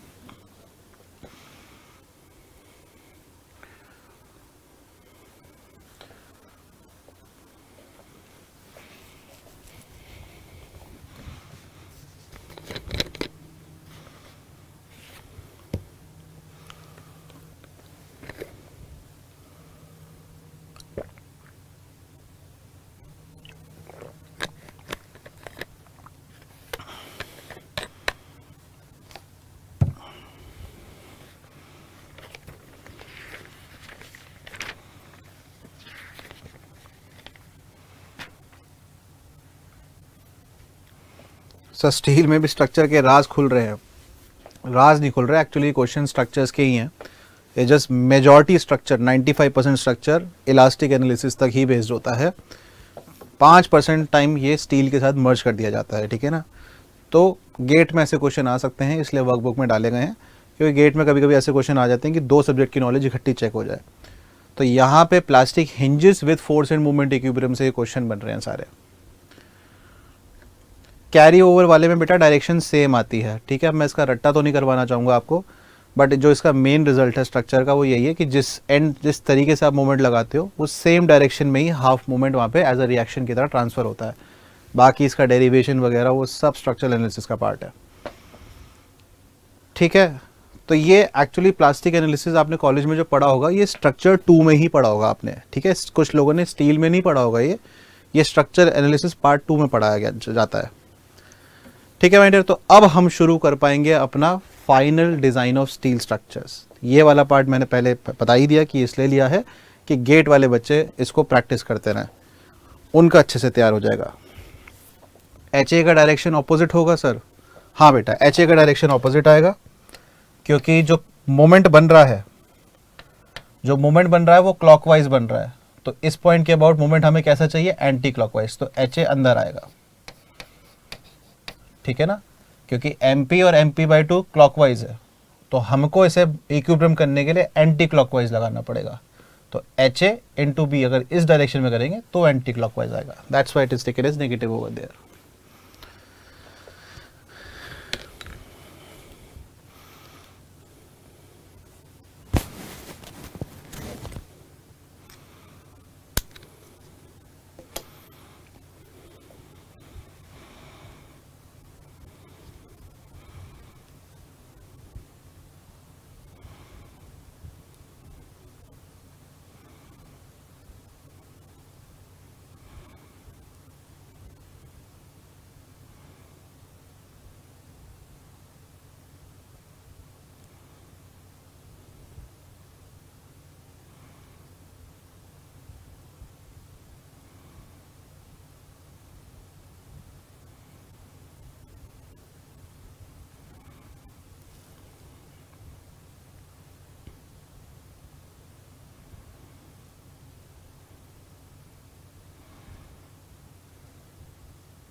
ठीक है, तो ये तो हो गई स्ट्रक्चरल वाली कहानी खत्म। ठीक है, अब स्टार्ट करें कनेक्शंस। ठीक है, अब मेरे हिसाब से अब आपको ऐसा लगेगा, इसके बाद अब ऐसा लगेगा कि ये एकदम न्यू चैप्टर है, क्योंकि अब मैं कोई भी as such shear force bending moment जैसा कुछ एनालिसिस नहीं करने वाला, क्योंकि हम स्टार्ट करेंगे डायरेक्ट कनेक्शन से, उसमें शियर बेंडिंग सब नेग्लेक्टेड ही रहता है। सर फ्रेम का कोलैप्स लोड बीएमडी से फाइंड कर सकते हैं? नहीं मत करो, उस डायरेक्शन में मत जाओ, बहुत पागल हो जाओगे, रहने दो। जैसा सिखाया काइनेमेटिक मेथड से वैसे ही करो भाई, ठीक है। सर पहले वाले में मूवमेंट ट्रांसफ़र होना चाहिए था बेटा, वो नीचे हिंजिड सपोर्ट थे, अगर फार एंड हिंजिड होता है तो मूवमेंट ट्रांसफ़र नहीं होते, फार एंड फिक्स्ड होता है, जैसे फिक्स्ड होगा तो ही मूवमेंट ट्रांसफ़र होगा। इसमें हिंजिड थे तो यहाँ का मूवमेंट यहाँ इसलिए हाफ नहीं लिया क्योंकि ये हिंजिड सपोर्ट था, अगर फिक्स्ड होता तो यहाँ पे भी हाफ दे देता मैं। सर हम सेमेस्टर में पास कैसे होंगे? ये कन्वेंशनल वाले क्वेश्चन जो आपको बोले ना 20-20 मार्क के, इनकी प्रैक्टिस करो तब पास हो गए आप। कल से करेंगे नया चैप्टर। अच्छा शाहिद जी आप ही बता दो फिर क्या करना है लाइफ में। सर प्रीवियस क्वेश्चन में लेफ्ट साइड डी से आर ए निकाल सकते हैं क्या? लेफ्ट साइड डी से आर ए निकालना है आपको? एक मिनट, क्या कह रहे हैं? प्रीवियस क्वेश्चन में लेफ्ट साइड ऑफ डी से आर ए निकाल सकते हैं क्या? हाँ आपके पास एच ए तो आ ही चुका है, एच ए आ चुका है, तो डी के यहाँ से आप मोमेंट की इक्वेशन लगाओगे, एम पी के बराबर रखोगे, आर ए से मोमेंट लेना, ठीक है, एच ए से मूवमेंट लेना, 0.2 से मूवमेंट लेना, डब्ल्यू से लेना, सारा सॉल्व कर आके आपके पास अननोन आर ए आ जाएगा। वो तो आप इतने समझदार हो, आप कर सकते हो।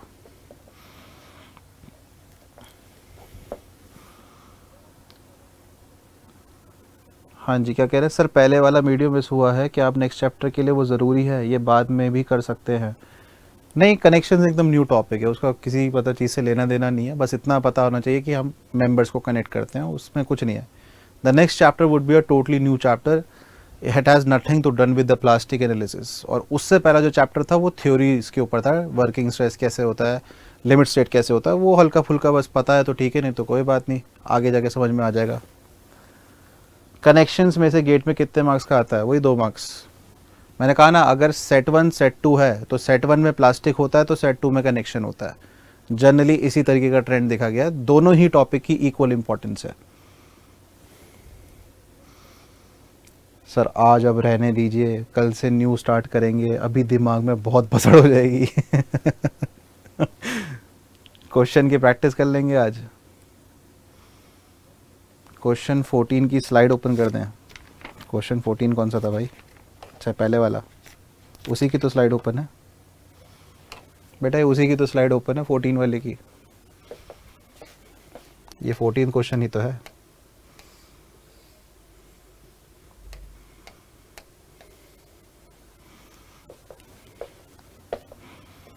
चलो ठीक है, नेवर माइंड, आज तुम अच्छे से क्वेश्चंस प्रैक्टिस कर लो, हम भी स्टूडेंट रहे, हमें पता है कि टाइम लगता है चीज़ों को एब्जॉर्ब होने में। कनेक्शंस कल से स्टार्ट कर लेंगे, ठीक है।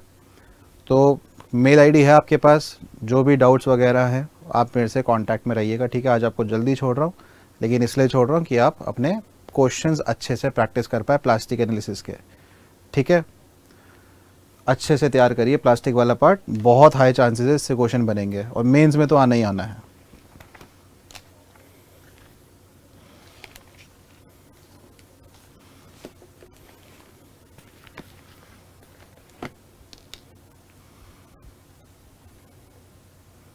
चलो ठीक है बेटा, मान लिया आपकी बात, नया चैप्टर है, नए दिन से स्टार्ट करेंगे। लेकिन मैं बता दूं, कनेक्शंस में भी स्टार्टिंग में पहले काफ़ी थ्योरी आएगी, क्योंकि यार थ्योरी करानी पड़ती है यार, ईएस के मेंस में सीधे सीधे हमारे पास क्वेश्चन होते हैं थ्योरी वाले। तो पेशेंटली पहले थ्योरी सुनिएगा, जिद मत करिएगा कि सर न्यूमेरिकल्स कब आएंगे, क्वेश्चंस कब आएंगे। आएंगे लेकिन थोड़े टाइम बाद आएंगे, हो सकता है कल का पूरा दिन थ्योरी में ही निकल जाए हमारा, ठीक है ना। तो पहले थ्योरेटिकल बैकग्राउंड समझना ज़रूरी है, फिर न्यूमेरिकल्स आपके परसों से या उसके अगले दिन से स्टार्ट होंगे।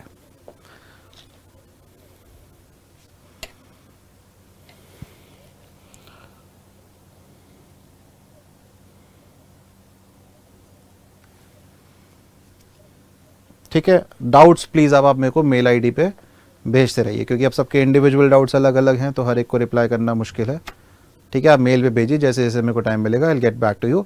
वर्कबुक के क्वेश्चंस अब आप सॉल्व करो बेटा। प्लास्टिक एनालिसिस 30% सिलेबस होता है स्टील स्ट्रक्चर का, 30% प्लास्टिक एनालिसिस है, 30% आपका कनेक्शंस है, ठीक है। तो हमने 5 दिन में जैसे ये ख़त्म किया है, कनेक्शंस भी हम 3-4 दिन लगा के ख़त्म करेंगे। फिर मेंबर्स वाला पार्ट अंतहीन है, अंतहीन मेंबर पार्ट है, बहुत लेंदी है और वेटेज उतना ही कम है। तो तभी कहता हूँ प्लास्टिक और कनेक्शन में सबसे ज़्यादा एफिशिएंसी जनरेट होगी, कम सिलेबस है और ज़्यादातर टाइम उसी से पूछा जाता है। मेंबर्स में वही लोग बैठना जिनको ईएसी मेंस तक के लिए सीरियस लेवल पे तैयारी करनी है, ठीक है ना। बाकी गेट वाले, प्रीलिम्स वाले, वो बच्चे मेनली प्लास्टिक और कनेक्शन पे ध्यान दीजिए।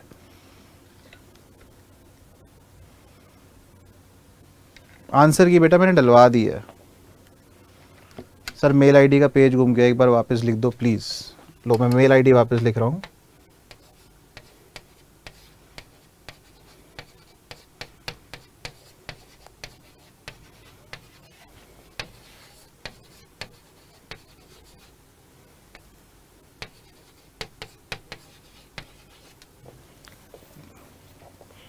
हाँ जी, जय श्री महाकाल।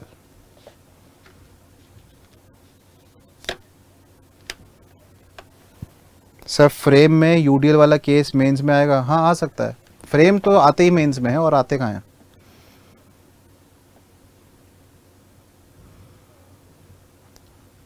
बेटा पूरी आंसर की छपवाओगे? कल मैंने बोला है अपलोड करने के लिए, मैं एक बार फिर से पूछ लेता हूँ, उन्होंने डाला नहीं डाला। आंसर की कल मैंने सबमिट कर दी थी, डाल देंगे वो, ठीक है। बाकी जो भी अब आप कलाकृति करते हैं अपने पेजेस पे फ़ोटो खींचिए और मुझे मेल पे भेजिए, मैं आपको रिप्लाई करता हूँ क्या सही कर रहे हो क्या गलत कर रहे हो आप, ठीक है। Will be in touch till the end of your examination. लगता है कि नहीं यार अभी टाइम नहीं, वैसे अभी कर लोगे तो अच्छा है, फ्रेश माइंड है, बाद में पता नहीं क्या है। बट अगर कॉन्फिडेंस नहीं है कि यार नहीं अभी तो मुझसे नहीं हो पाएंगे question, what all I am asking is कि आप प्लीज़ बस 3 चीज़ें तैयार कर लीजिए, plastic section models, shape factor निकालना और कोलैप्स लोड। इन 3 चीज़ों में मेरे को लगता नहीं 2 दिन से ज़्यादा लगेंगे। इतना पार्ट तैयार कर लो तो एटलीस्ट खाली हाथ नहीं रहोगे, कुछ तो मतलब आपके हाथ में आएगा। इतना 5 दिन लगाने के बाद एटलीस्ट 3 टाइप के क्वेश्चन बनाने तो आपको आ जाएंगे। चलो जाओ। सर 2 वे पोर्टल फ्रेम भी सेम ही होगा? राहुल यादव जी 2 वे पोर्टल फ्रेम एएस में आया था एक बार, ठीक है ना, वो भी 40 मार्क में। तो जब मेंस में पहुंच जाओगे तब वो क्वेश्चन मैं आपको करवाऊंगा, अभी करने का कोई फ़ायदा नहीं है उसको। चलो मज़ा आ गया। हाँ शुक्राना हो अल्लाह का। चलो खुदा हाफिज़, कल मिलते हैं। रेस्ट करो और अच्छे से प्रैक्टिस करो, ग्रिप बनाओ अपने प्लास्टिक पे। कल करते हैं काम, बाकी जो डाउट्स है ले आइए मेल आईडी पे। Thank you. हाँ जी बेटा, बार्क में भी क्वेश्चन मिल जाएगा प्लास्टिक एनालिसिस से, थ्योरी पार्ट वगैरह अच्छे से तैयार करिए आप।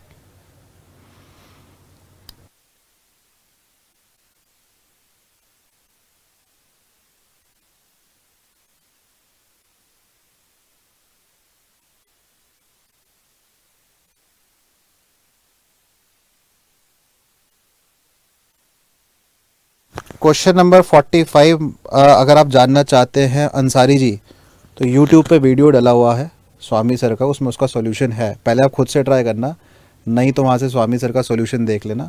गेट 2021 इंपॉर्टेंट क्वेश्चन करके उनका वीडियो होगा, उसको देखो। अगर तब भी समझ नहीं आता तो मेरे से पूछ लेना, ठीक है, मैं करवा दूंगा।